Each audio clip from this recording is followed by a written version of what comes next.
Do do do do do do do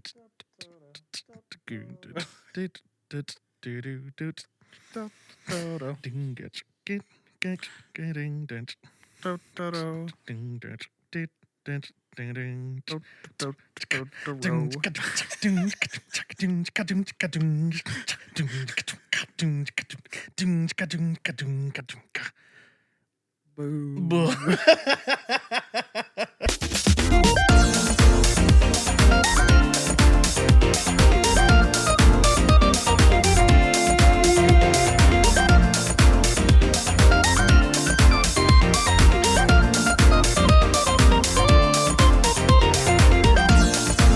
All right, welcome back to the Why Do I Talk to You podcast. Oh man, I'm not exactly looking forward to this episode. It'll be fun. I'm Saul Starsheep 4. And I'm Dave Gamer Cave Naple. Alrighty, so I think I butchered my gamer tag there. Again, Whatever. Whatever. I said mine right, and it's still butchered. Ooh, self burn. Yeah, 10 out of if 10. I didn't do it, you would have done it. It's true. I could have. So, all right. By the time this episode comes out, I believe the ultra magnum opus versions of the most recent Pokemon Gen. Pokemon Gen, Pokemon proper, Pokemon Sun and Moon will be out. So It will be this is scheduled to release the week before. We're doing it a little differently this time. So we are we decided to do an episode on Decided it to revisit Gen 7. so that we can tell you our thoughts about it. Maybe talk about a few things we didn't like about it. We're really bad at masking whether or not we're interested. We did not like this game. We did not like Sun and Moon. No. And it I kind of warned you beforehand, didn't I? About Odd numbered gens. well, let's get to that. Let's get to Yeah. that later. Okay, so if you didn't know by now, just of our love of RPGs and Pokemon in general, Pokemon is a big series of ours. It's a big deal for us. It's a very big deal, and like the entire franchise is as well. Dave is into the trading card game. I was. I mean, I was into collecting, not into playing, because I'm just not that smart. Obviously the games, the anime, the movies, at least the first three. We'll have to do those sometime. Oh, that'd be great. Yeah. So this Pokemon's been out for over 20 years now. I have not played every single one of the gens, but Dave has. Yes, not necessarily every single version of all the gens, but I've played the main series of like the new gen. So I didn't play like Black and White 2. I didn't play Platinum, but I played Diamond. I don't even remember which version I had for 5th gen. I think it was White. I played I had Y, right? You had X? Yeah. Yeah. I played Sapphire and Emerald, Fire Red, Gold, Crystal eventually. I actually didn't have it at first. Red, Yellow, Kanto, Johto, Habanero. One with them all. Did you just say habanero? Did. Okay. Whatever. I guess for me, I've played Red, Yellow. I've played Silver. I started Sapphire and then stopped, but that's a different rant. Yeah. And I never had a Nintendo DS, so I missed Diamond and Pearl and Black and White. So I got back into it with Gen 6 on X and Y, and then eventually Sun and Moon. Yeah. If I may go back just a little bit, Dave. Back to Gen 6. Yes. So Gen 6 X and Y came out in the year 2013. Yeah. And it came out during around a really nice time, and especially your life. Yes. But especially in my life. What was happening in your life around that time, Dave? I got married. You got married. Yay. It was fun. And for me, I had just finally moved back from the South. Yep. Not too long after that, Dave decided to how do you say, grace me with a present. Oh, yeah. That was my groomsman present, was Pokemon X, while you got Pokemon Y. And I loved it. Yeah. It was really, how interested, I think this is important for us to sort of set up that we're not just grumpy old men and the old gens were the best. But How interested were you in Gen 6? Because you'd gone basically 3 gens. Like, you in that time, you'd eventually touched on Gen 3, both in the form of Pokemon Sapphire and... Did you play Fire Red or Leaf Green? Leaf Green. Leaf Green. So, like, you had gotten a little bit of a taste back, but, like, how interested were you in, like, a new generation? Were you hesitant? Like, what was your mindset? You know what? I had just sort of recently purchased your old 3DS. Right. So I was like, you know what? If I have the new console, let's go ahead and do it. But you know what? I would not have purchased a 3DS on my own just to get the new Pokemon game. Yeah. So I had kind of fallen out a little bit. And you know what? Since I was behind several gens, I was like, you know, I don't know any of the new Pokemon. Like, you know, I don't know any of this. I don't know any storylines, although I know they're not going to connect. And I just don't know any of this. So I'm like, I might be too far to like catch up unless I like start playing the games again one by one.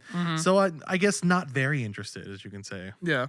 So, but then I got it for you, and you played it, and you loved it. I loved it. Yeah, and it basically got both of us back into Pokemon like hardcore, right?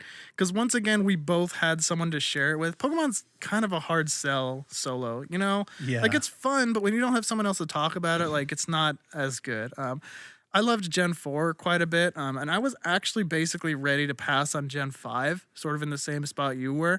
But my sister had got it, and she was really into Pokemon, so she actually got it for me as a graduation present. So I was like, okay, I'll give this one a shot. And it wasn't great. It didn't sell me the way that Gen 6 eventually would bring me back in. But, you know, I still wanted to play the new Pokemon gen, and I certainly wanted to share it with my buddy who finally had a 3DS and who I knew hadn't been able to play a new Pokemon game in so long. So it just made sense, and it really brought us back into... It was just like we were kids again, just playing Pokemon. It just felt right. It was really nice. I mean, yeah. it was a really awesome, like, this seemed like the advancement that Pokemon needed to go to. Yeah. On the graphic standpoint, definitely.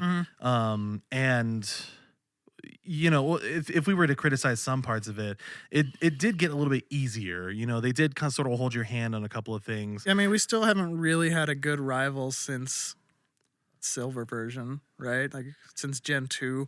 Like, and this gen didn't really fix that. Serena was okay. We both picked boys, so we both had Serena as our rival. She was fine, but she wasn't as threatening as those other characters. And Gen 4 had an okay rival, but they haven't hit the same tone as we got with either Blue/Gary or Silver, as he's generally called in Gen 2. So that's a little bit of a complaint, but, like, for the most part, the game was good. Lumio City was kind of a pain to navigate, to be completely honest. Yeah. But whatever. But, like, you know, they hand gave you a Lapras. They gave you several new starters also and stuff. That seemed kind of weird. I mean, it was like, getting the second starter, I'll take it. Yeah. Getting the second starter was definitely like, I mean, I'm not gonna turn this down, but are you sure? Like, yeah, and the EXP share as well. I mean, because that was the first time I did that. That felt weird because I you know, I'm a Gen 1 and a Gen 2er. You see EXP share and you go like, well, what's the point? Yeah.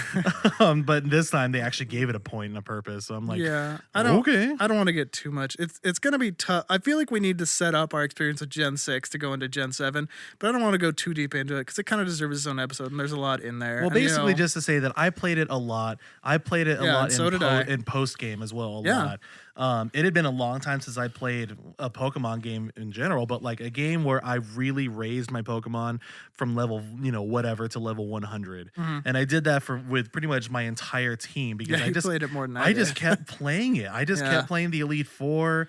I kept playing the Battle Chateau and stuff like that. The starters in that gen were really good too. Yeah, I just really enjoyed it. Delphox ended up becoming one of my favorite Pokemon of all time. Same with Greninja for me. And I loved it, and in fact, I can still pick it up today. In fact, I just did today. I picked it up today, and I fought Serena at Killiud, and just was like, yep, this is what I remember. I like it. Yeah. Yep. So okay, we move forward now. Yep. To last year, coming out last year. Yes. 2016. Now a new Pokemon game is coming out, and updates and trailers coming out the wazoo the months before and whatnot. Yeah, there's a lot. This one's called Sun and Moon. It was riding the hype of Pokemon Go a lot. Oh yes. Yeah, and that was the 20th anniversary celebration, right? Was that year, right? It was the whole year. That's right. The re-release, the Gen 1 had come out, and Pokemon Go, and then this was sort of like the big shabam to end the year. So, and you were hyped. We were.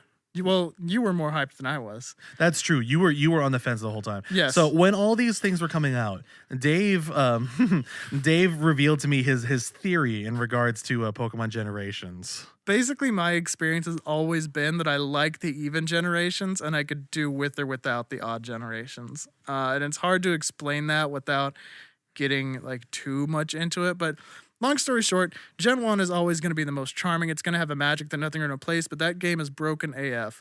Like, Psychic is completely imbalanced. Normal type is actually super imbalanced in that game because Slash is in there, and there's I don't think it was a bug. I think it was a feature where your speed stat actually contributed to how often you'd get a crit.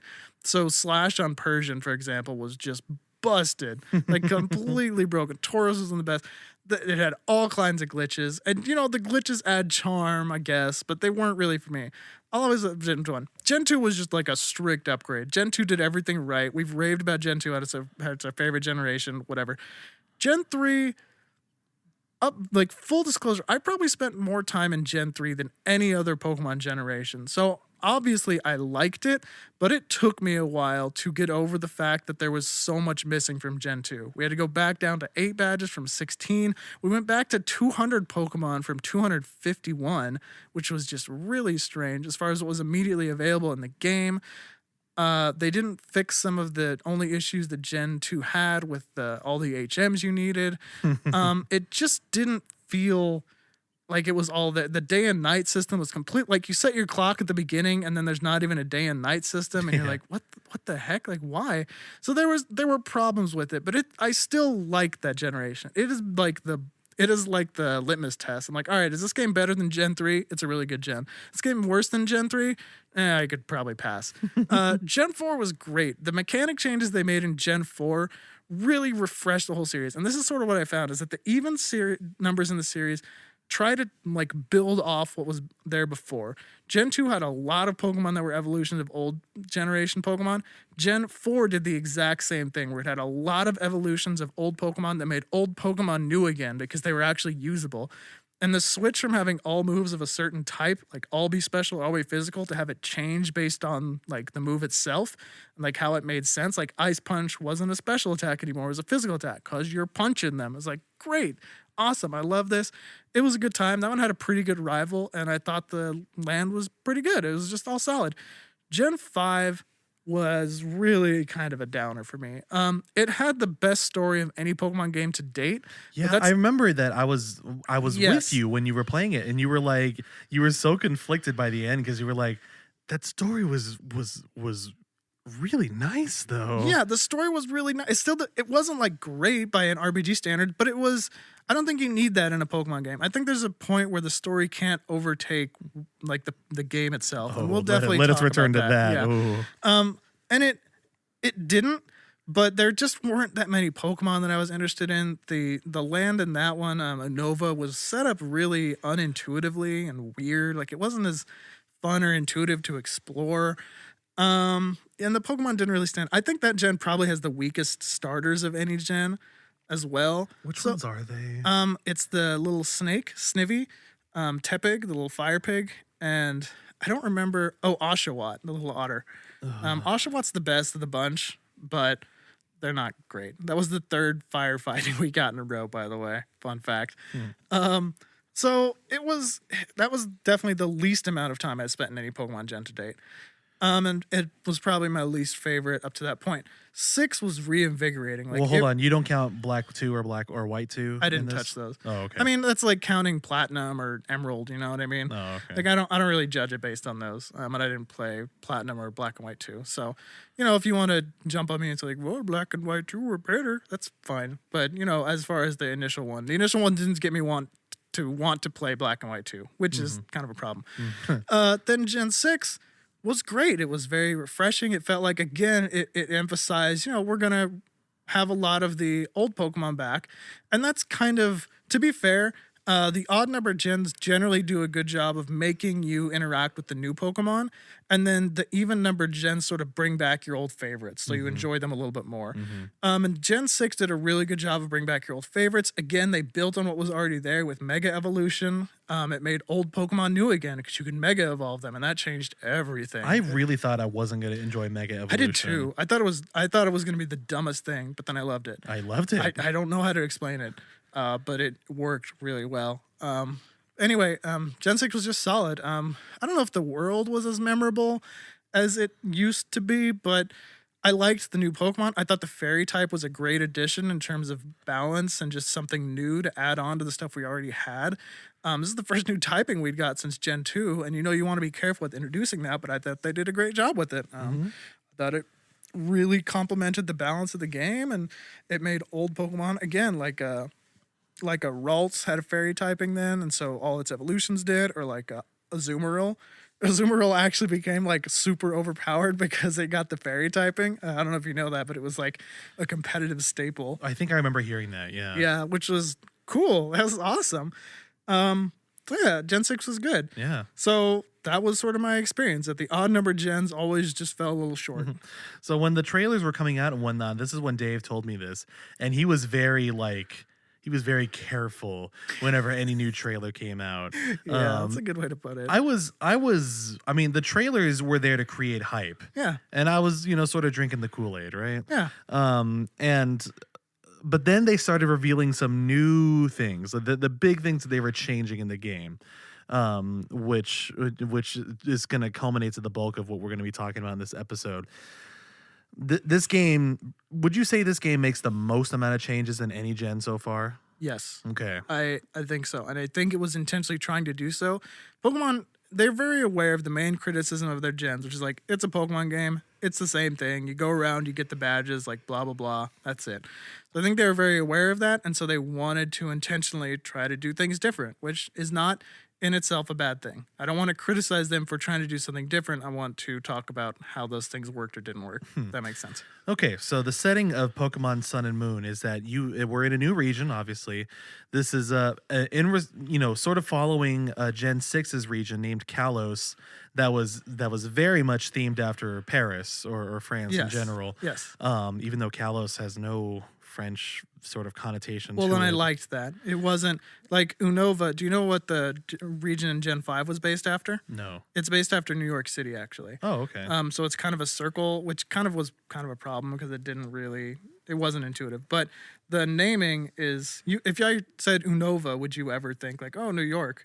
Well, Nova, new, I guess. Yeah, so I guess the joke is that there's some part of it where it's like Unova, like it's like United States of America or something like that.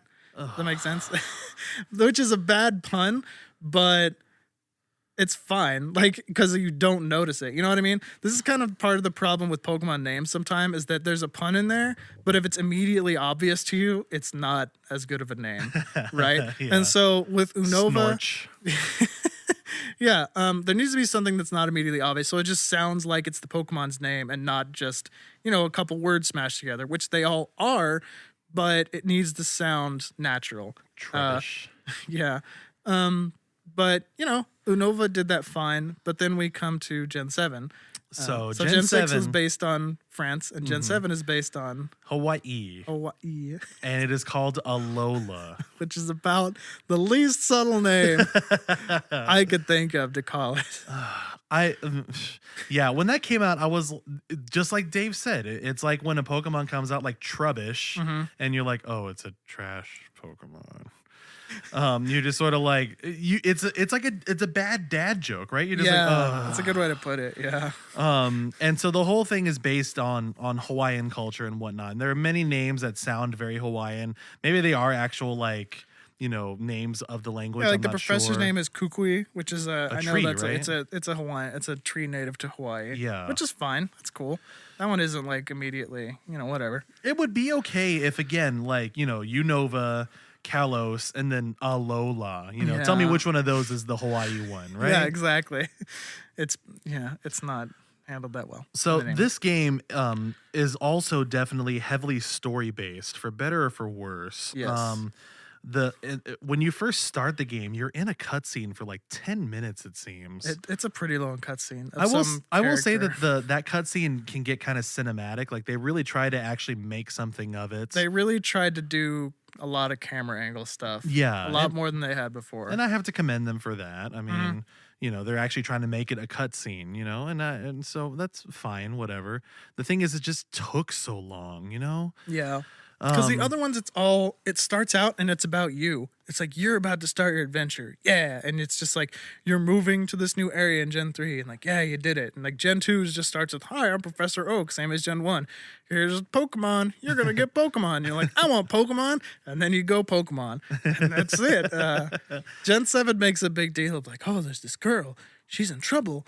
And there's this mysterious Pokemon. Things. Yeah. What's happening? Yeah. No. And it's just like, but my Pokemon. Where's my Pokemon? So the main story starts that, you know, you're this guy coming from Kanto, which is the region in Gen 1. Yes. You're moving in with your single mom, as per usual.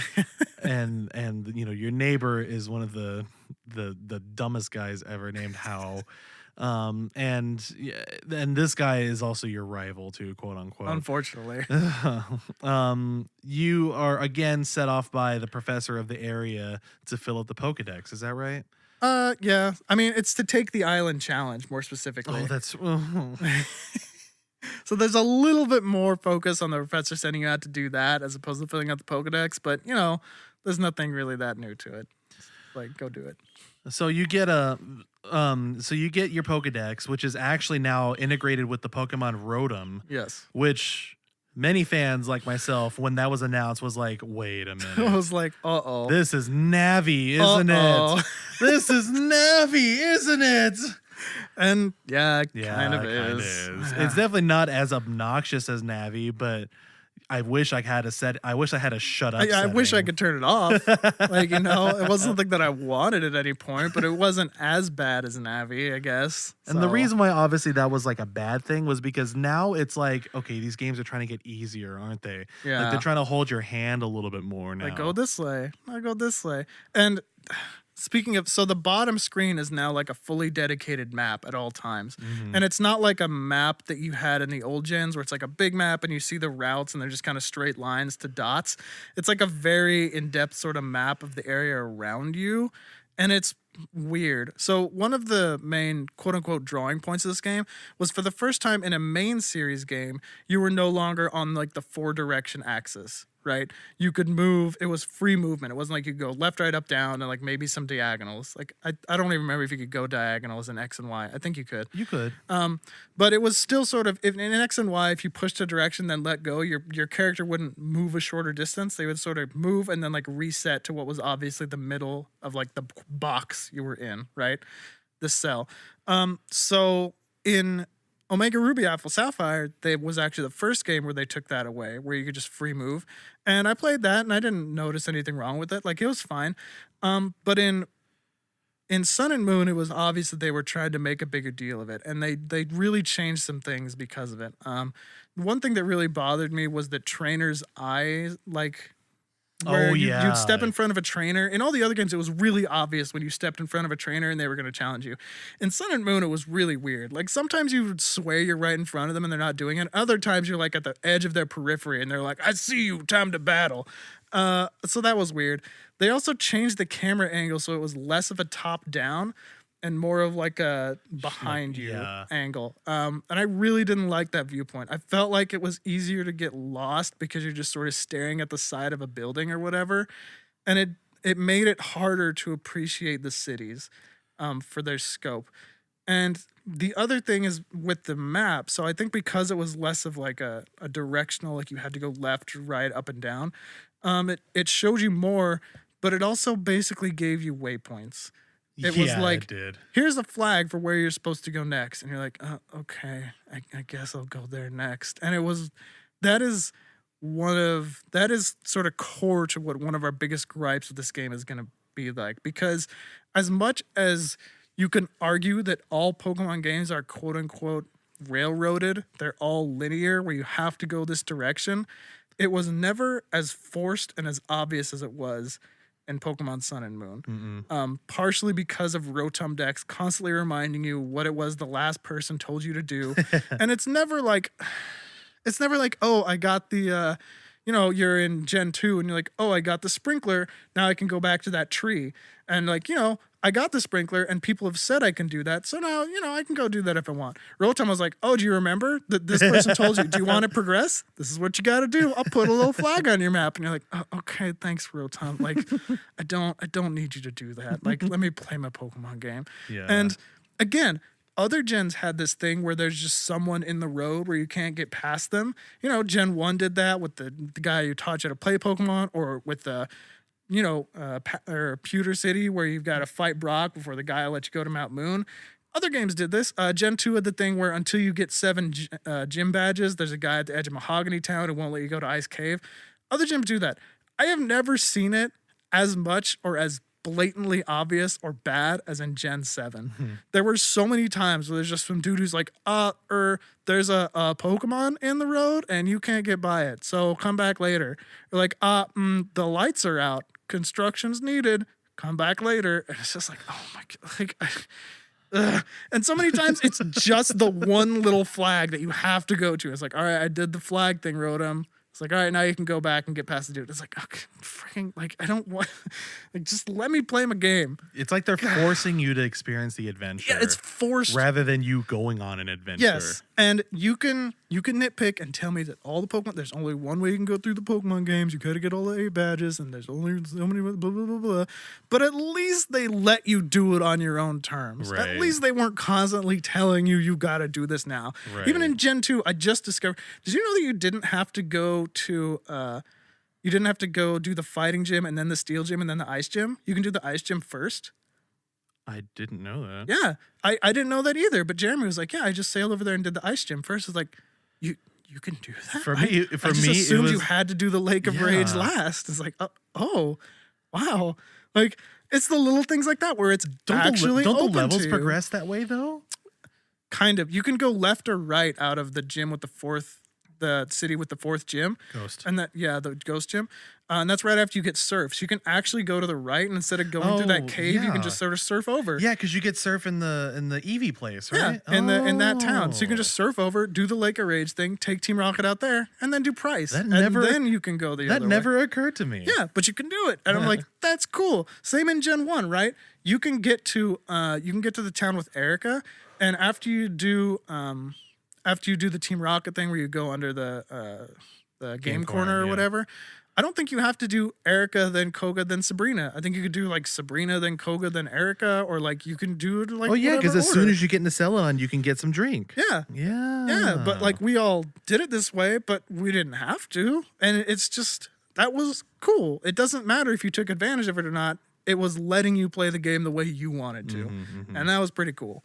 I mean, that's the whole thing that people don't like about hand-holding games. Yeah. Is just sort of like, you're not letting me play the game. You're telling me, like, play the game. You know what I mean? Yeah, it's the classic Ego Raptor comparison between the first Zelda and Link to the Past. It's like, you're no longer an adventure exploring. You're a visitor at Disneyland. You're like, visit this place, and visit this place, and visit that place. And that can be done well again, but here it was very not done very well. So one of the other biggest gripes that we have over the game is not necessarily because of the lack of gyms, but what was replaced with it. Yeah. So the Island Challenge in the Alola region is still relatively youngish, so they don't even have an established like Pokemon League there at the start of the game. And so there are no gyms. Instead, you have the Island Challenge, where you go to each of the kahunas of each of the like towns or the islands or what have you, and you complete their challenges. Now, this does end up... This sounds theoretically cool, right? This sounds like it would be good because, again, every Pokemon game, it's like, oh, you just go in and you battle some trainers, then you battle the gym leader, he's a little bit harder, and you get your badge. Now, ignoring the fact that battling is basically the gameplay of Pokemon and that all the focus should be put on that, really. Yeah, I could see how you'd say, let's freshen it up and let's have some island challenges. Like kind of like if you ever watch the weird sort of in between first and second season of Pokemon. Do you remember the Orange Islands? Yeah. Where he like it was like, we don't battle, we have you sled with your Pokemon, or like whatever it was they did. Man, it's like, oh sorry. No, I didn't like that season because Brock wasn't there. Aww. Who's Tracy? Why aren't you Brock? You're not Brock. Awesome theme song though. Yeah. Did you ever hear? Wanna be a master? Did you ever hear the reason that they actually removed Brock? No. Apparently, it was because they realized that it was getting big in the West, and so like people are gonna think Brock is really racist to Asians. So they took him out, and they were like, let's replace him with just a generic white dude. So they put in Tracy, and then they realized that no one cared about Brock being racist, and they all missed Brock. So like, all right, get out of here, Tracy. Brock, you're back in. Anyway, random fact. Yeah, sorry. Okay. All right. So there are these island challenges, right? Mm-hmm. They do inevitably end up in a fight at the end of it. Yes. But it's not against the. It's usually not against the gym. Quote unquote. I can't even call them whatever they are. The challenge leaders or whatever. Some of them do. There's like an island kahuna who is like the big time of that island, and there's 4 islands, right?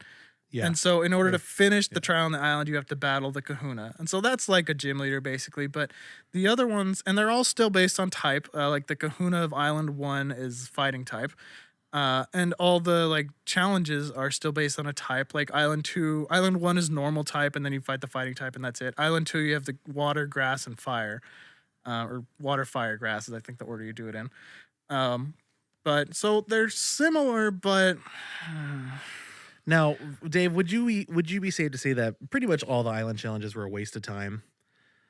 The ones I can remember. So let's talk about the most. So let me run through them actually, because I think I can do this. So the first one is normal type, right?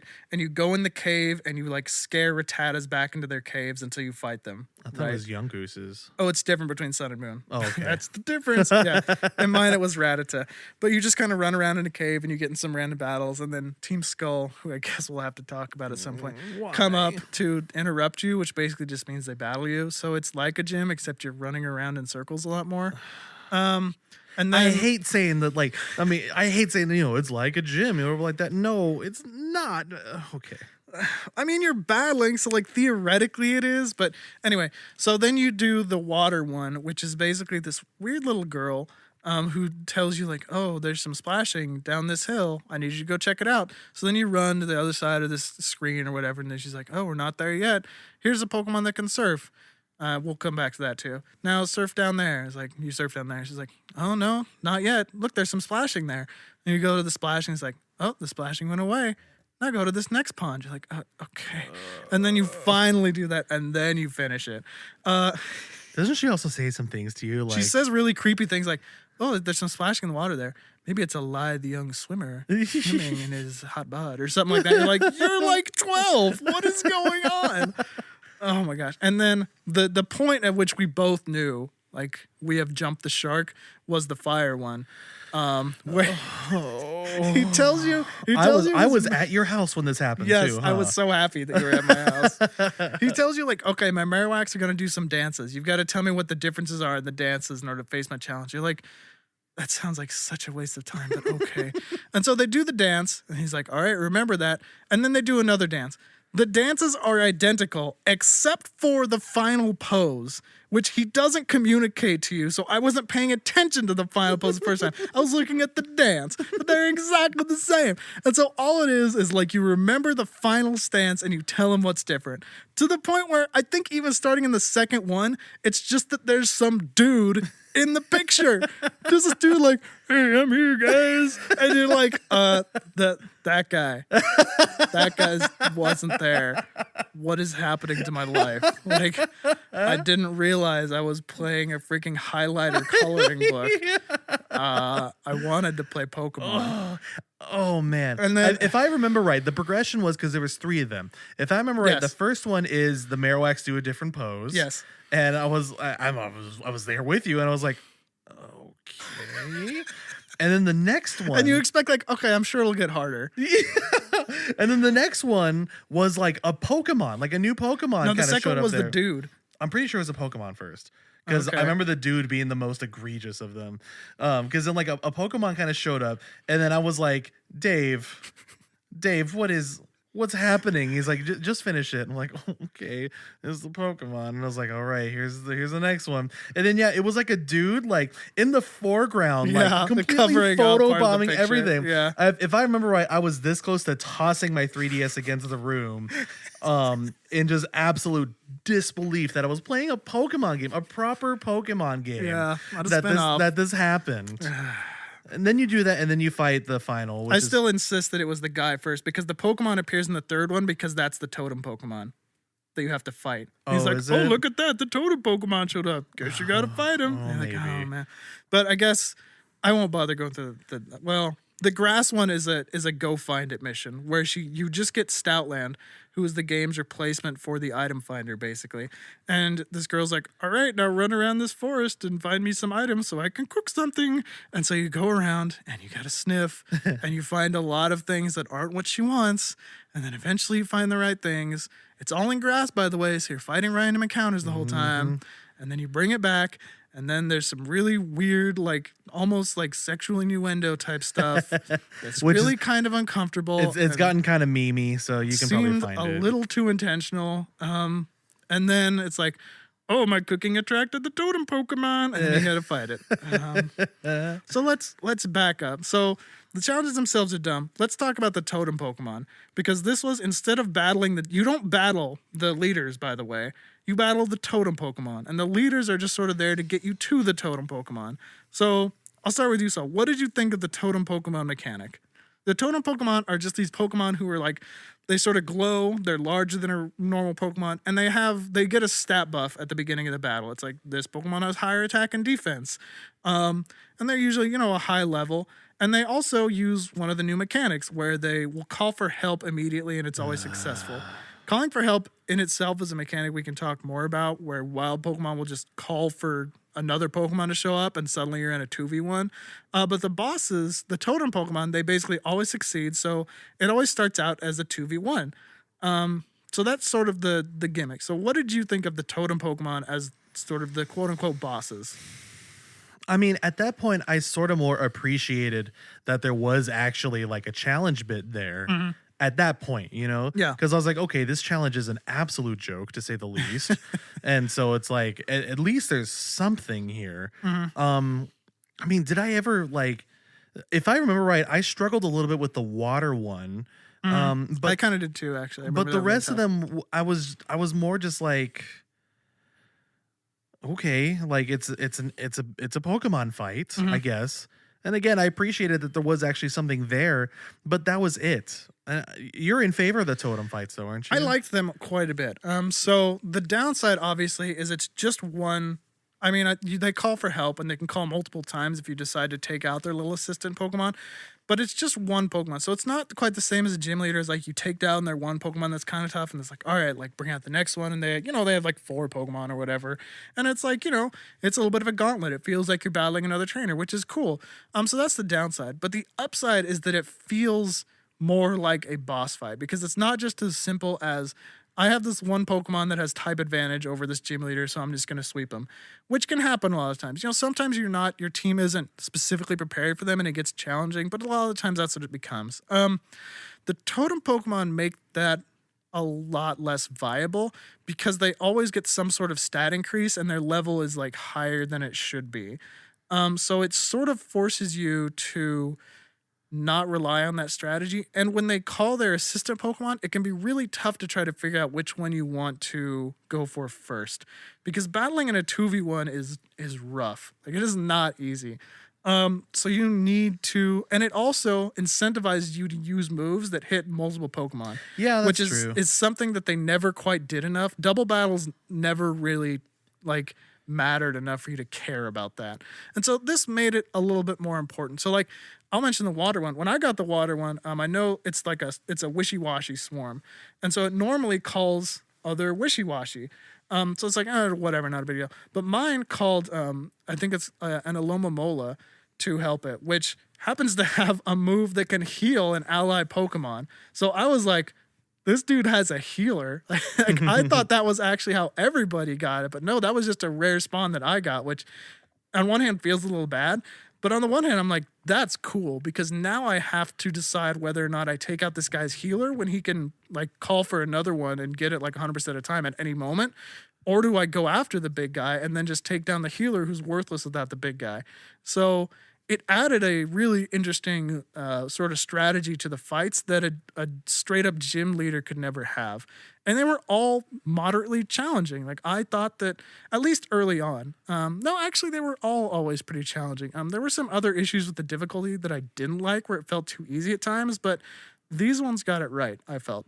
So at least they ended off with something good. Yeah, I will say that like overall, the whole entire experience of like the island challenge was like it's like soured. Yeah, it also makes at least it ended fine, you know. But like the whole, all in all, the whole experience gets like a C-. You know, it made the leaders, and actually, I remember a lot of the characters' designs in this one. I think the character designs in this game is good. I think it's better than the ones that the last few had been. So I'll give it that. Like I remember these characters more than I remember a lot of the gym leaders, but it also made them feel less cool because they didn't actually battle didn't do you. Anything. You could go back and like find them again and battle them as like a side thing, but by the time you're high enough level in the game to like care to go back and do something else, they're rocking like level 23s and you're like, oh, all right, I guess, like whatever. So let's move on now to some other things like story, because this game really shoves story down your throat. Yes. I think since Black and White, they really like have tried to up the story game quite a bit. Yeah. So Gen 6 had more story than like Gen 4 or anything before, but not quite as much as 5. And I thought it was appropriate. It was really hokey. The villain was literally the inspiration behind Lysanderoth. His name is Lysander, and he's totally not the bad guy. He's totally the bad guy. And there's a whole bunch of like 100 years ago, there's this ancient king and blah, blah, blah. And you're like, yeah, okay, whatever. And it's like, you know, whatever. It's not the focal point, but it was more than we'd gotten in the past. And Gen 7 was like, we're going to try to go back to Gen 5, basically. I'm sorry. The Pro CD... just like, hey, so how's it going? This world is imperfect. Pardon? If I remember right, Lysanderoth begins off with that, like almost. Yeah, that's exactly what he says. Yeah, that's what Lysander. I could wipe it of its impurities. Make it as beautiful as me. And that's exactly. I mean, he's exactly the type of character who he's not the bad guy. He kind of does good things sometimes, but you're like, this dude is talking about like purifying the world. Like, come on, he's the bad guy. How does no one else see that this is the bad guy? Lysanderoth, for those of you, it's a reference to a video done by this guy named ProZD. The videos are hilarious. Not always family friendly, but this one is. And there's just this character who, the main character, it's like, this guy's obviously the bad guy. I'm sorry. But only the player character realizes it, and all the NPCs are like shocked when he turns out to be evil.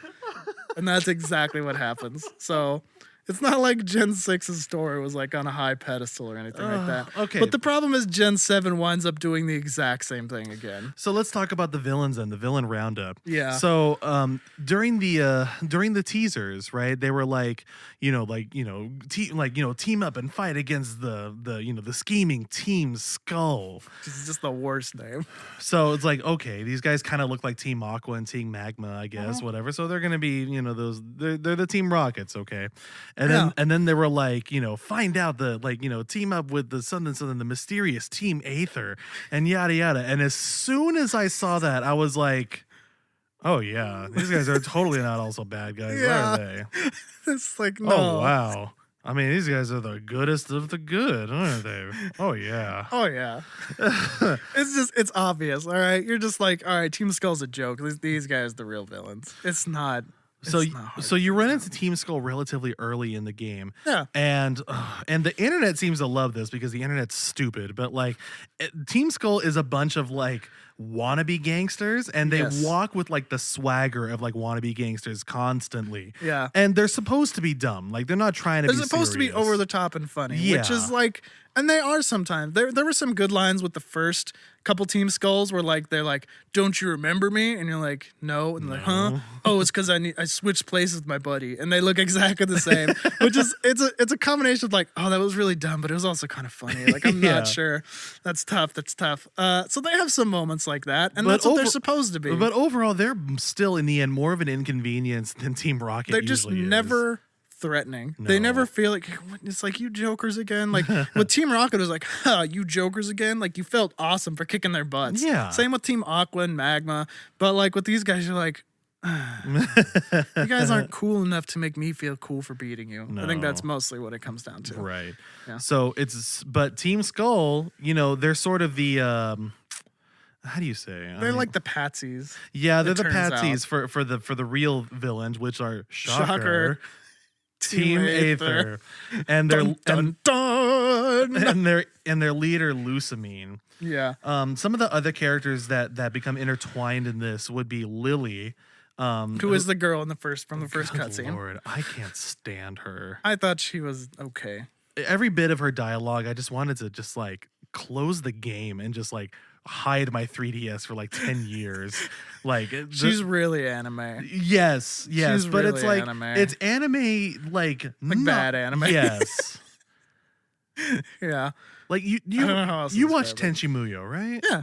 Like I think we talked about Tenchi Muyo in the series, right? We talked about it. Yeah, just like in Tenchi Muyo proper, not Tenchi Universe, not Tenchi in Tokyo. Tenchi Muyo, Ayeka was like insufferable a lot because like she talked a lot but never said anything. Yeah, it was always like flowery, like Tenchi, I just. Yeah. and that's like what Lily is the whole way through. Yeah. She has with her this Pokemon named Cosmog that she calls Nebby. Yeah, which is cute. Yeah. I thought, oh. Whatever. Okay. And like basically like this is some sort of strange Pokemon that you have to find some answers for. Mm-hmm. And also Team Aether is trying to get her for as well. Yeah. Then you also run into Emotin. I'm sorry, his name is Gladion. Gladion. We call him Emotin because, well, that's what he is. That's what he is. Yeah. He has with him this interesting new type of Pokemon with a really interesting name. What's that name again, Dave? Type Null. I'm sorry? Type Null. No, I'm not looking for his type. I want his name. No, that is his name. Type Null. Dear Lord. Type Null was one of the Pokemon that was revealed as like the new Pokemon editions in there. Yeah, he's like a pseudo legendary. We can only get him at the end as like a gift or whatever. I mean, can we also well, maybe we'll talk about that a little bit later. Yeah. Just the new additions. So Gladion is in possession of this Pokemon.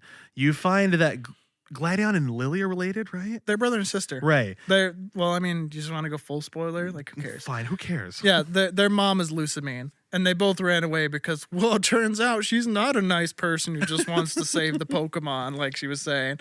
It's the world is beautiful, and I've got to get all the Pokemon for myself so I can protect them in these, like, glass containers forever. Like, that's exactly basically what it is. And her motivations aren't even clear. It's like you kind of infer that, but it's never really expressly said. And it turns out that she's been hiring the leader of Team Skull. What was his name again? Guzma. Who, Kappa. For his part, he's actually kind of a threatening battler. He's got a new Pokemon who's like pretty. He's tough if you don't know how to deal with it, which is kind of interesting that you have to like know exactly what to do. But anyway, Who? So what? Who? I don't even remember the Pokemon's name. Oh. To be completely, it's like it starts off as the Wimpod, right? And it's the evolved form of Wimpod, who's like the Magikarp Gyarados of this gen, where he starts off really pathetic and then turns into something scary. It's like the bug water type. Yeah. Where like you have to get it below half health and then it sucks or something like, or no, it like runs away and like switches automatically on his turn or something like that. But like other than that, it's like an absolute beast. Oh yeah. Anyway, and it's like Guzma is like a disgruntled trainer who like knows Kukui somehow because he tried the island challenges and failed and then just got really bitter and started a gang. I don't know. It was never any motivation that I ever really cared about.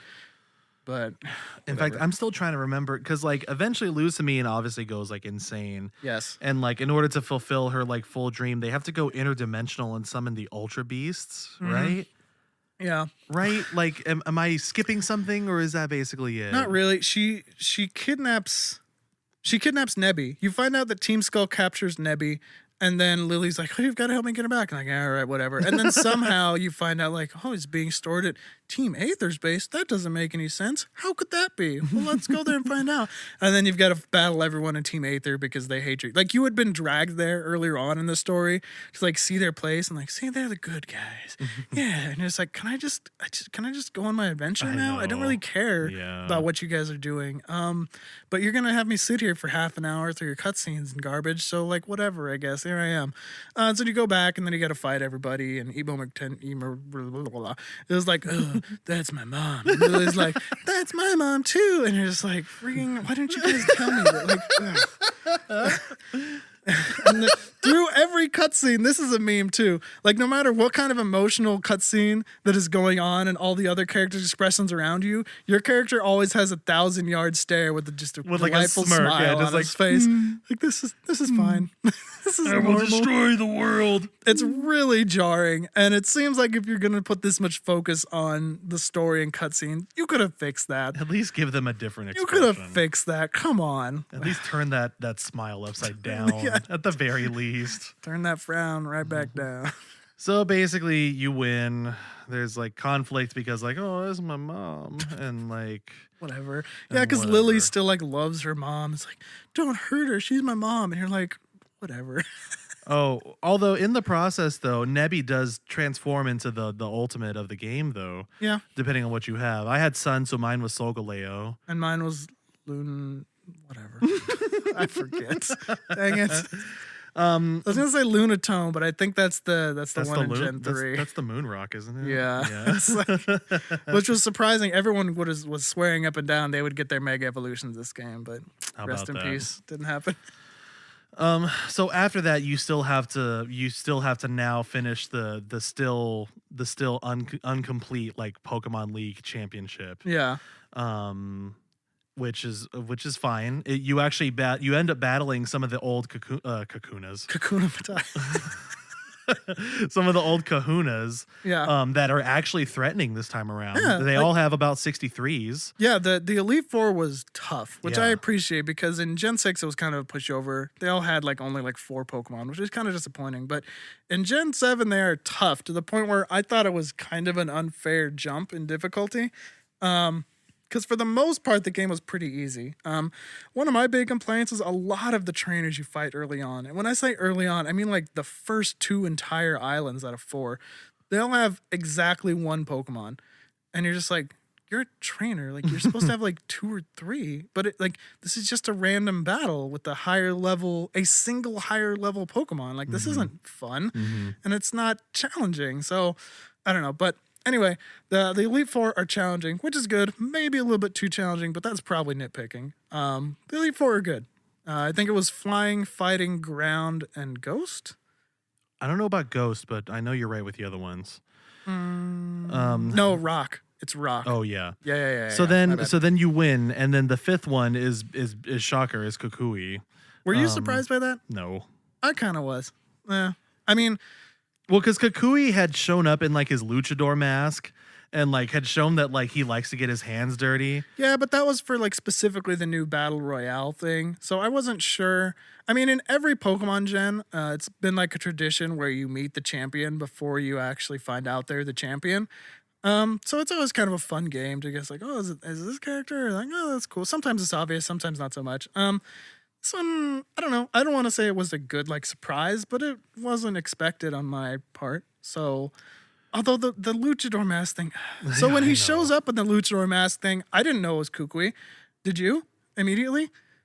Maybe not immediately, but I was just sort of But they immediately they force you to know because it's oh, here's this dude, and then you get these dialogue choices in the game which don't matter. It's always yes or no or whatever. They never make any difference. But for this one, you get the choice of he's do you want a battle royale with me? And you're like, yeah, sure thing, Lucha, whatever. Or you're like, why are you in that getup, Professor Kukui? Is the second option. And I was like, oh, is that? I guess that is Professor Kukui. I sure wish the game had let me figure that out on my own instead of shoving it into my face with a freaking dialogue option that doesn't even make any difference. That was a really big. It was I had a chance to have fun. I had a chance to have fun figuring out that this was the professor and be a little surprise, and you took it away from me. It was really, it It really bothered me. And it's such a small thing, but like that's the kind of thing that this game did. Right. And I was just like, man, I was gonna have fun, and then you took it away from me. Like that is such what this game does. Whatever. And by this point, once we finished the Elite Four, did you do any post-game stuff? I did. Can we talk first about the legendary you fight after the Elite Four, where you have to fight Tapu Koko? You remember that? After the long, after the super long cutscene of like you celebrating that you won, it's like you're like, all right, can I just move on? Like I don't need this big cutscene. Like I'm the champion, whatever. And then it's like, oh, this legendary wants to fight, and you're like, well, I'm not prepared. Like I don't have any Pokeballs. I was going to the freaking Elite Four. Oh yeah. And you're just like, I'm not prepared for this. I don't have like status moves. Like, well, I have like 2 Ultra Balls. Like, are you kidding me? And like, it just feels like a super dick move. You're just like, what? I mean, and then it throws this thing at you where if you fail, it's like, oh, Tapu Koko's disappointed, but he'll be back here again if you want to like battle the Elite Four. And you're just like, okay, I'm glad that if you're gonna spring this on me out of nowhere, you give me a second chance. But on the other hand, that really kind of devalues this. Yeah. And they kind of did the same thing with Solgaleo and Lunara, right? Or whatever his name is. Where if you actually failed, it was just like, oh, well, he'll be here if you want to try again or something like that. Yeah. We're just like, come on, I was smart enough to save. Like, I know what the reset function is. Like, give me a break. Like, what? That's kind of nitpicky. I guess you could argue that they're taking that away, like the need to do that, but I don't know. It felt a little hand-holdy again. You know? It's like, if you're not prepared enough to freaking save before a legendary battle, then like, what are you? Get out of here.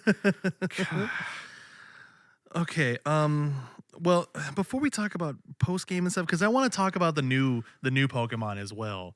And yeah, there's sort of 3 things. We're running on time, but there's 3 things I want to hit on. The new Pokemon, the means of transportation where they got rid of the HMs, right, and the post-game / Ultra Beasts. Okay, so basically, let's talk about HMs and stuff. Okay. HMs have always been a bit of an issue for players because, like, for one thing, back in the day, HMs were not rewritable. Yes. And a lot of times they weren't the best moves. A lot of times they sucked. So there were some good ones. So like Surf, solid. Fly, not the best, but you put up with it. It meant you had to have a flying type, which was kind of annoying. Strength, fine. That's fine. Cut was awful. No, and Gosh, Flash. awful. Who uses Absolutely Flash? terrible. Yeah.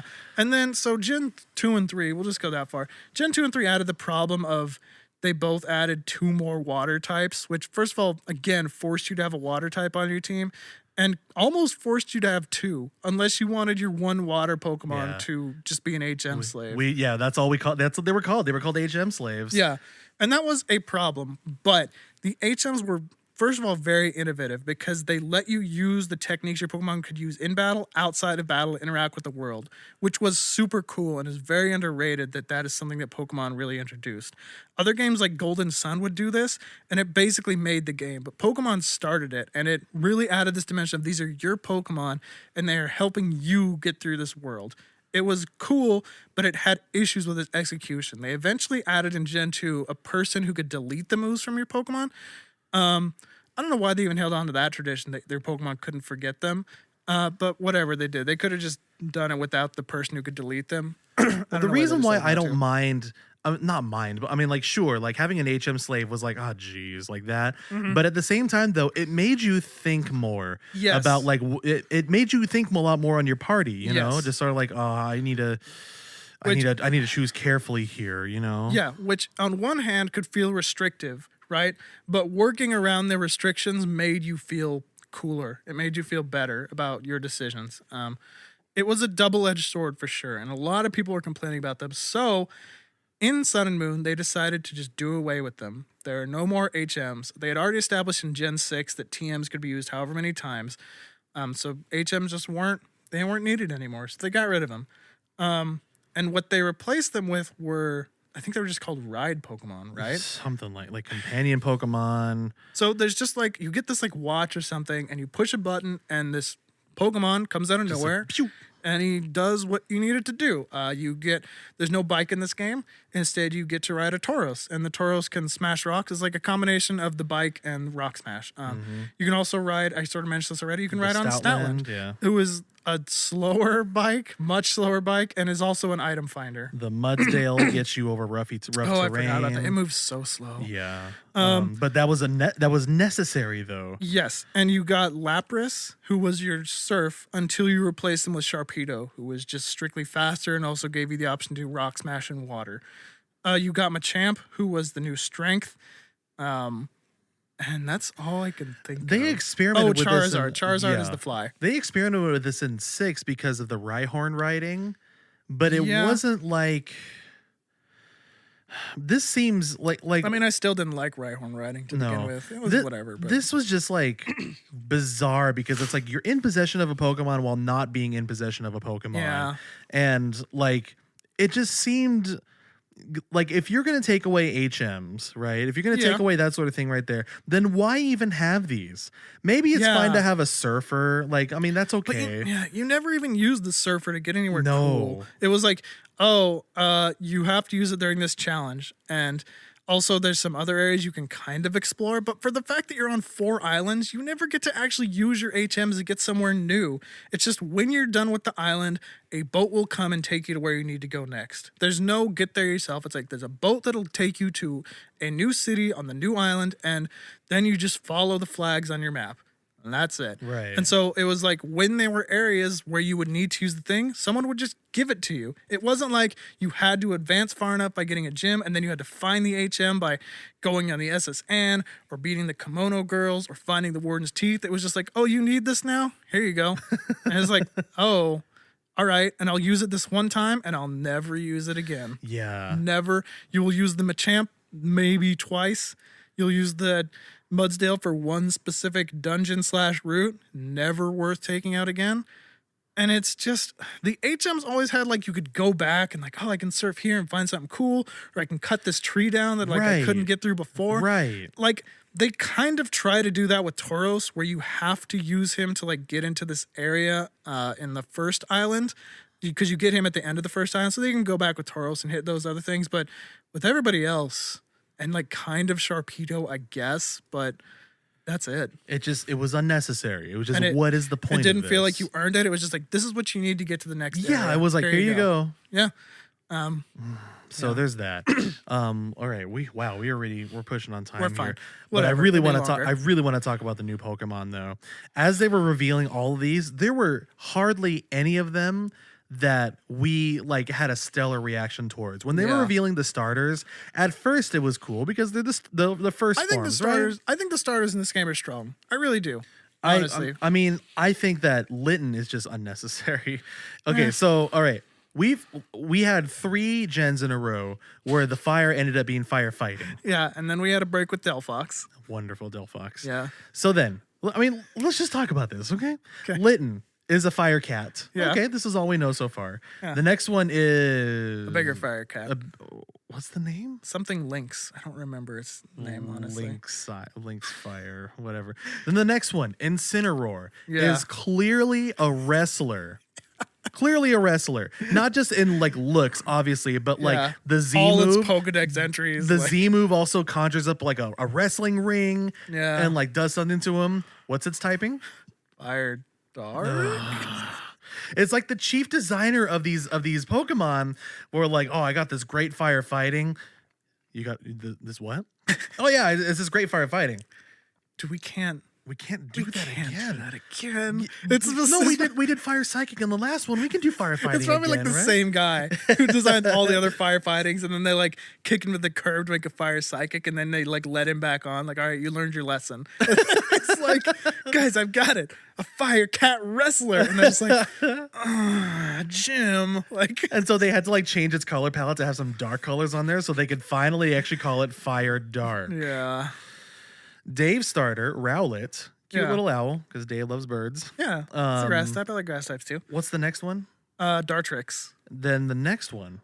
Decidueye. And I love Decidueye's design. Mm-hmm. Hate his name and don't like his typing. Now, to be fair, there is a reason why he is ghost, because there's like Hawaiian tradition and stuff where, you know, owls represent ghosts and they're like thought to be the spirits of the dead. That's cool. I just wished you hadn't shoehorned it into my grass flying starter who's also an archer, and it was just too many design things. It's too much, and it really showed in the name where Decidueye tries to get the sniper, I guess, and grass part in, but it doesn't get the owl part. It doesn't get anything about how he looks. It actually like is deceptive about how he looks, really. Right. And it doesn't get the ghost typing in. So I love Decidueye's visual design. Hate his name. His typing, I just like flying types. Let me keep my grass flying. I mean, all grass types are kind of terrible as far as the starters go, like, and competitive, but like, it's fine. It would have been cool, but Ghost is just like, it's kind of a throwaway. But yours wound up cool. Yeah, my starter was Poplio. I don't know why. Honestly, I chose Poplio like when that was only revealed. Yeah. I was like, you know what? I'm going to go Poplio. I never really go with the water, so I'm going to go with this one. The next one, I can't remember the name. And then the final one was Primarina. Primarina, yeah. Which is like, it's a play on a couple of things. It's a play on Prima Donna. It's a good name. Because it is. I like it. Yeah. It's, because Primarina's sort of thing is that like she's like a diva. She's a singer, right? She's like a siren. Yeah. She's a siren, and she's like, still sort of like this like seal type thing, Yeah.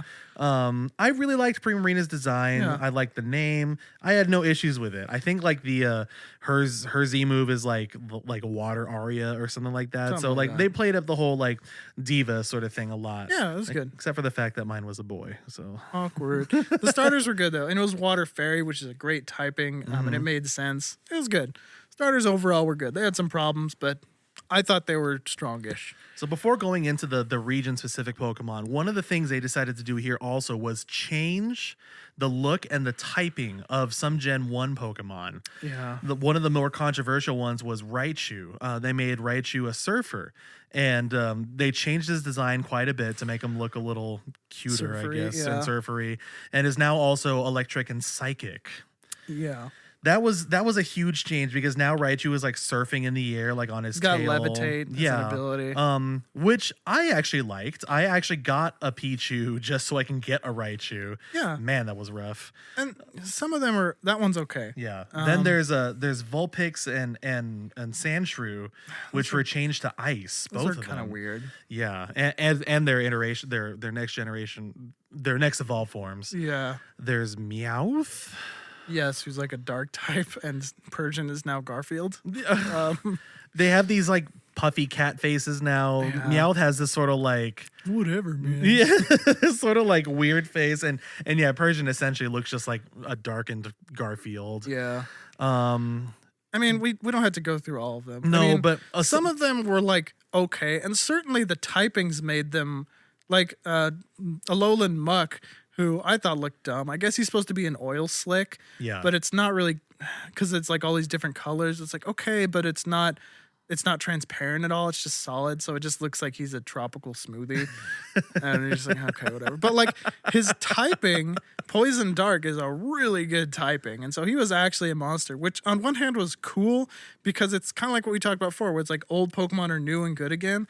But it felt like they cheated a little bit because it's not like Muck is good. It's Alolan Muck is good. So why didn't you just create a new Poison Dark type that was cool? Like, why didn't instead of making Alolan Exeggutor, which I'm not even going to talk about. Like he's hilarious, but he's also a little too over the top. But instead of doing him, why not just make a grass dragon? Like, if that's what you wanted to do, like I don't really understand why you had to do this with the old Pokemon, other than to like try and prey on nostalgia. Which I mean, I don't know, just let me have my old Pokemon be my old Pokemon. You can make them better, you can give them evolutions or whatever, but don't like change them to where I can't get an old Muck if I want an old Muck in this gen, or if I can, it's way too convoluted. Same with Exeggutor, same with Raichu, same with all the other ones, the Sandshrew, like Ninetales, like it's I don't know. It didn't do it for me. Then there are we can go over some of the Alola specific ones. Our favorite was Turtonator. I can't believe that they actually named a Pokemon Turtonator. You could just do that for any Pokemon. Pidgeot is now Birdinator. Beedrill is now Beatinator. Blastoise is the original Turtonator, and you can't tell me any different. Like, that's all it is. They're just like, this is what kind of animal it is. Innator. And you're just like, what is this, Strongbat? Did Strongbat name this Pokemon? Like, I don't understand how this passed through QA. But a lot of them, Palisand, Crabrawler, these names aren't good. No. They're not good. There's other ones that, I don't know, but those are some of the most egregious to me. And the designs, visually, very few of them. Some of them were good. I did like some of them. I thought Rockruff was cool. I preferred his daytime evolution. They made Rockruff really hard. This is a common complaint, was that they really tried to force on you like the old Pokemon a lot, or like the Alolan forms. It was really hard to find a Rockruff. They're like a 10% encounter chance in a tiny patch on the first island where you need Tauros to get to, and then like you're just sitting there grinding for it. It's like, God, I just want to find this one new Pokemon, because the first island is all old Pokemon, which we like. Like, to be fair, I compliment the even number gens, but it's balanced really well. I feel like where you go back in the even ones and you do some new stuff in the odd ones, and maybe you prefer the even ones, but you don't want that all the time. And it's just like, let me just catch the few new Pokemon that are cool. And sometimes it was just kind of a pain. Another one I liked, Charjabug, and what he evolved into. I don't even remember his name. The like bug electric type. I know what you mean. Yeah, he was cool. It was interesting having an electric type that was slow. Electric Bug is a cool typing combination that I liked in Gen 5 too with Galvantula. It was one of my favorite Gen 5 Pokemon. That's a cool type combo. I liked Komodo, the new dragon type. He was like dragon fighting. He was kind of tough to get, so if you didn't get him, I don't blame you. But he was cool. I had him on Final Team. Like, that's neat, but I also really like Mudsdale, but I don't like the first form. It just really has this like really creepy donkey face with like the square eyes. Yeah. It's just sort of like, this is really creepy. Yeah. Can you just imagine like you're just like walking around like and some like shows up. It just sort of like it's just standing there. You're just like, oh, hi, and it says it does nothing. It just kind of stays there. You're just like,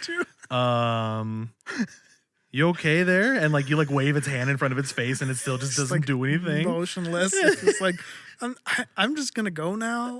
So you like go in the backyard and you're just like sitting down, and then he just like walks up again and just stays there. That's what that Pokemon is. But Mudsdale, I think, is pretty cool. Yeah, all right. That's about it though. Yeah. Young Goose, Trololo, Donald Trump, whatever. Like all the memes. Well, Young Goose and then Gumshoes. Gumshoes is a really dumb name. That I hate that whole thing. Yeah, I hate that whole thing. I remember when Young Goose was Goose is actually like okay to me, but Gumshoes is like unacceptable.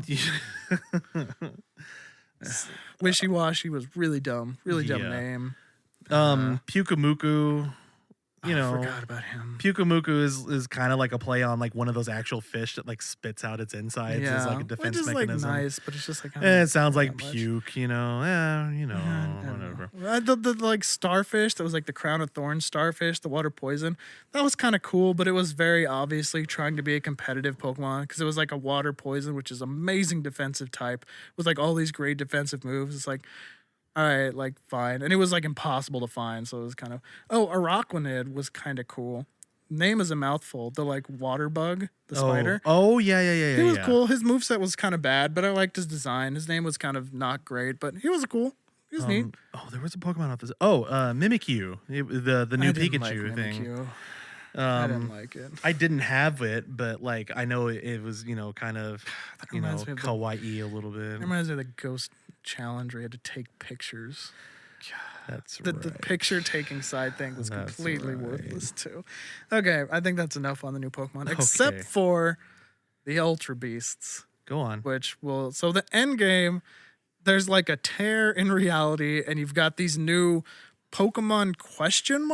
They're like not really Pokemon. They're called Ultra Beasts. And so they have names, but a lot of times they're just like referred to by like code names, which is like UB:01 or 02. yeah. And then like Gluttony or like, I don't know, really dumb things. And so I just started calling them the Ubbos because it's just like UB and then like O numbers. So like the Ubbos, they are really kind of offensive to me. Like they do not feel like there's a big reason why people don't like Gens 4 and 5 is that the legendaries are horribly overdesigned.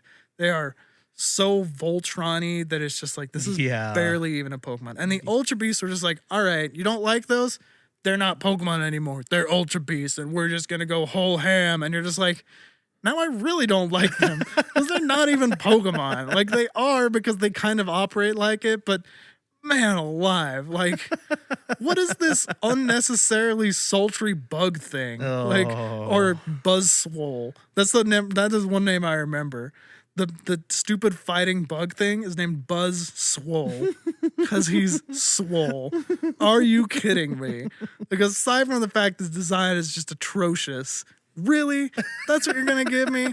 Like, the Tapus were fine. Like, sure, they're a little repetitive, but you get that with like the spirits in Gen 4 or like the legendary dogs. They're all a little similar, but they're different. Like, okay, that's fine. I didn't even dislike the designs of the primary legendaries, like Solgaleo. They were fine. Yeah. A little over-designed maybe, but it's fine. The Ultra Beasts were just like, come on.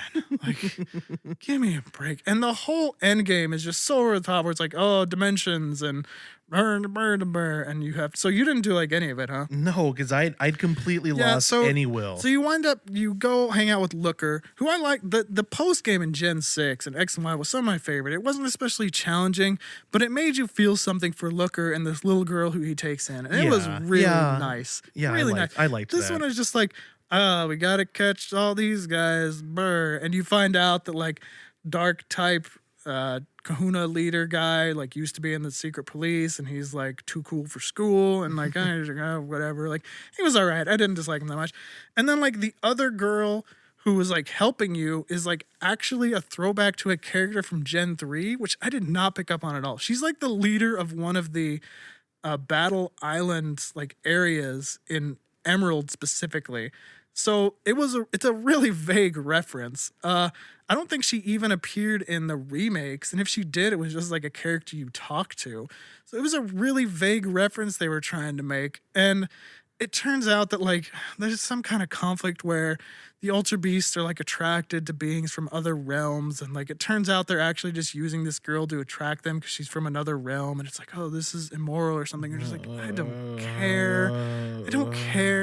And like, I did not do all of them, but the ones I did do was like, here's these ultra, I mean, they're not called Ultra Balls. That's something else. It's called like Beast Balls or something. They're like special Pokeballs made specifically for catching Ultra Beasts. And like, all right, this is going to be, I'm going to have to like really grind these guys down. And they like only give you 10 of them. So you're like really kind of concerned. You're like, that can be enough? Like, that seems kind of bad design, but okay. And so you just go, and the trick is you just kind of find them and you throw a single one of these special balls at them and it catches them. And when you get to like the third one with like the bug lady in my version, it's like, there's 4 of them in this cave. Find them all. And you're just like, oh gosh. And so you just find 4 of them and you just capture all 4 of them. And then you just have 4 of this supposedly legendary Pokemon that, in my case, I didn't even want one of in the first place. And like, if you beat it, you can't not catch it. Cause like, oh, you got to catch it because we got to keep them secure or whatever. Like, all right, like whatever. Like, and so you just kind of do it, and this is a bad post game. And look, we need to wrap this up. So let me get this random way. I'm not gonna super bash all of the post game. I realize the battle tree is a thing. I was not super psyched with how they incorporated red and blue. It's just sort of, hey, it's red and blue. Remember them? Nostalgia. And then you got to battle them out of nowhere. Again, there's just like no prep. And you're just like, God, I'm so unprepared for this. Like, what the, all right, whatever. And you like have to choose one to battle. It's lame.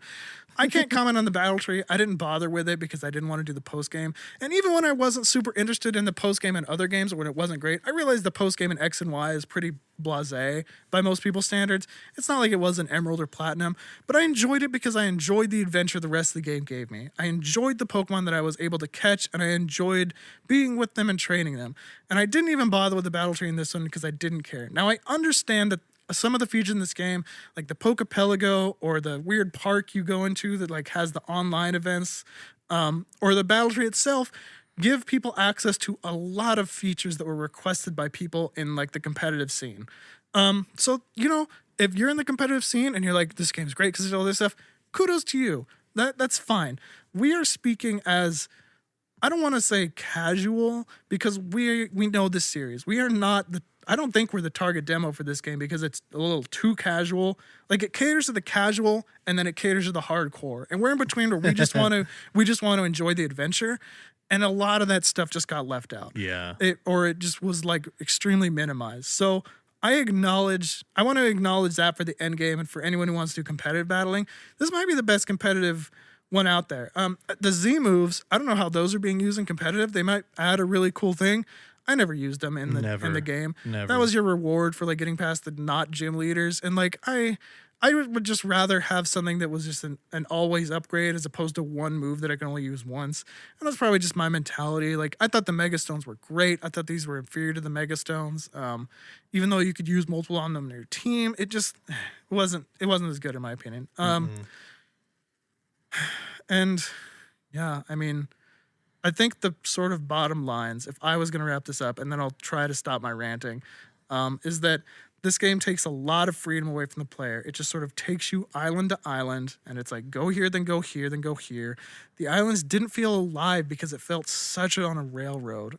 Some of the cities were kind of cool. There was a really Japanese feeling one, but there's no reason to spend any time in them anymore, partially because the HMs are gone, and so there's no reason you need to explore a town anymore.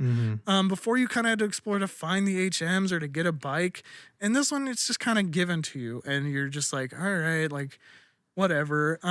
So they felt much less alive. Despite the fact that it's on these islands, which you should be able to, like, go to freely, it just feels really constricted. And the cutscenes are really long. They spend so much time talking They're to you. painful, too. And Hal is really dumb. We didn't even talk about him. He's a really mediocre rival. You kind of have two rivals because Emoton kind of becomes your rival at some point, too. But Hal is just way too goofy. And they try to make him, like, really serious at times where he's thinking about how his goofiness isn't appropriate or whatever. But it just never... No, you're already sick of him by that point. And it's too forced. It can't work. You don't have enough time with him. So, and it just takes up a lot of your time when you just want to be playing Pokemon. And it's like, no, you got to sit here for the story. And it's like, oh, God. Black and White was much faster in how it told its story. So basically, I mean, I'm probably not going to play this game again. I generally like to restart games. I generally like to restart Pokemon games as well. I'm not going to touch Sun. Like, I have really no reason to touch Sun again. No, I'd much rather go back and play just about any other gen. Right. And let me clarify. I don't think, and you can disagree with me, I don't think this game is a bad game. I do not think this is like a 5 out of 10 game, but I think it is a bad Pokemon game. I think Pokemon, because of its base formula, can't ever really be that bad. So this game it's just like a mediocre game. It's not like a bad game where it's egregious, but it has a lot of flaws that really prevent me from enjoying what is the good stuff in this game. And I did compliment some things in this game, didn't I? I said that Elite Four is better. I said I like the Totem Pokemon. There's some new Pokemon that I like. There's some things I like the starters a lot, but like there are too many problems. It is a flawed game. It is what a lot of, it's what Kadekris calls crock, except probably a little below that. It's, it's okay, but why would I play this when I could play any other Pokemon gen, So I'm just, I'm hoping for Gen 8, whatever that's going to come for, whether it's going to be for the Switch or if it's going to be for 3DS still or not. I'm not sure. But I'm hoping that Dave's theory of even and odd gens holds true here. That they're going to probably go back to more bare bones stuff. And it's just going to be the Pokemon games that like we like, or if they're going to change things, that they change things for a good reason, and it's all in the end going to be enjoyable changes, not just changes for the sake of changes. Yeah. So basically, let this podcast be an upfront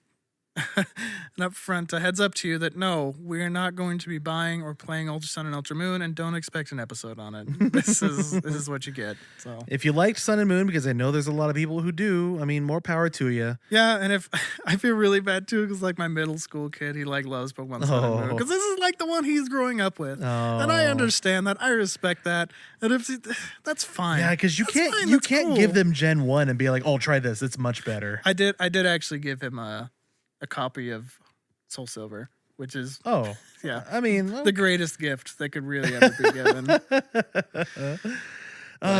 So is that about it? Let's get out of Oh here. man, yeah. This was a little bit less enjoyable of a rant than El Dorado.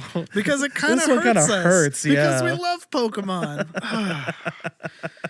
Yeah. And if this was going to be our second longest episode, which it looks like, I think it was a good one. I think we got a lot of good stuff in here. So. Let me just say, Dave, that I'm glad that you and I felt pretty eye to eye on this game as well. It would have been interesting if we didn't. I'm happy about that, and we ended up feeling the same way on X and Y as well. Yeah. It makes me feel more validated. You know what I mean? That I'm gonna get you. I still want you to play Gen 3. I criticized enough, but I'd like you to play 2. I'd like you to play through all the gens but that's such a time commitment at this point. I mean, but I'm just glad that like when we were anyway, playing through it, I wasn't just like, oh, this really sucks. And then like I'm telling you about like it was great because you really maintained hope up until the fire gen. I was like, oh baby, I was so glad I'm gonna watch the hope drain from your eyes, and it's gonna be great. Oh, and boy howdy did it drain. Oh man. All right. Well, that's it. Thank you to everybody who hung on for yet another rant. Yep. It's nice that these like episodes are kind of like a love story and then like a hate story and then a love story and then a hate story on like whatever we choose. Yeah. All right. That's it. Let's get out of here. All right. Way too long already. Thank you very much, all of you who listened to our next rant here. We want to give a special thanks yet again to Danny Barrett Huvert for our wonderful artwork. Special thanks again to the combined efforts of OC Remix, Rob KTA, and Expert Novice for the intro and outro music. We are, again, trying to get everywhere as we possibly can with this podcast as far as availability on as many platforms as we can. Please, please share and please let us know if you felt the same way about this game as we did as well. Yeah, talk to us. We'd love to talk with you about Drop a line. Yeah, like talk to us. We'd love to respond back. Share it with your friends. We're desperate for you to share it with your friends. Share it with your friends. Share it with your friends. Share it with your friends. Yeah. I'm not a begging man, but I am begging. Yeah, it's weird being in this point where you used to be a content consumer and you're like, oh, I can't believe they would be so egregious to ask me to share it or like or subscribe. And whatever. now we're please. like, even beyond the fact that it helps us get out there or whatever, man, it makes us feel makes us feel like we're not completely wasting our time. Right. All right. Thank you guys again so much, and we'll see you in the next one. Take care.